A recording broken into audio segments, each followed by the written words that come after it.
Investiment ieħor fil-protezzjoni ċivili sarraf fi stazzjon ta' tifi tan-nar fix-Xemxija rinnovat, aktar modern u attrezzat bl-aħjar mod mhux biss għal servizz aqwa lil familji Maltin Mawċin, iżda wkoll ambjent xieraq għal ħaddiema.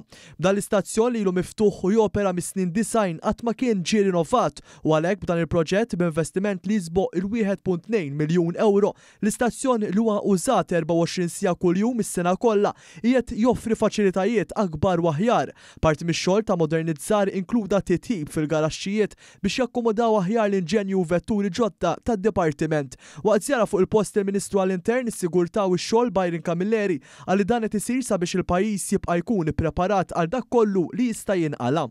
B'investiment kbir li għamilna fl-għodda li jużaw il-ħaddiema, sew jekkux fil-vetturi, sew jekkux fl-ilbies illi huma jilbsu, sew jekkux fid-drittijiet tagħhom. Kundizzjonijiet u drittijiet aħjar. Però wkoll investiment massiġġ li qed nagħmlu fl-istazzjonijiet kollha minn fejn topera l-protezzjoni ċivili.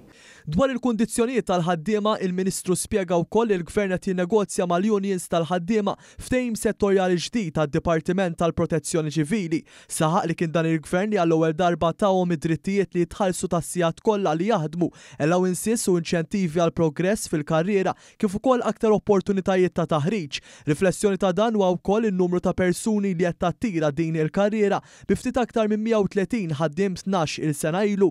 Dan id-dipartiment issaħħaħ għal 375 ħaddiem. Min-naħa tiegħu id-Direttur Ġenerali tad-Dipartiment tal-Protezzjoni Ċivili Peter Paul Colejro qal li l-istazzjon numru 3 issa joffri wkoll is-servizzi meħtieġa biex pumpier ma' ritorn tiegħu minn inċident jagħmel il-proċess ta' dekontaminazzjoni.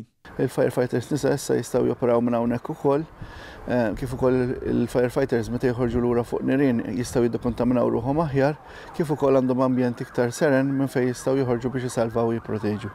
Il-Chief Assistant Rescue Officer Mark Zammit innota wkoll l-investiment li sar f'dan l-istazzjon. Mal-quarters irranġajna anka il-garaġġ u biddilna l-bibien tal-garaġġ li huma iktar effiċjenti biex aħna nkunu nistgħu nagħtu s-servizz iktar malajr lill-poplu Malti Mawċin.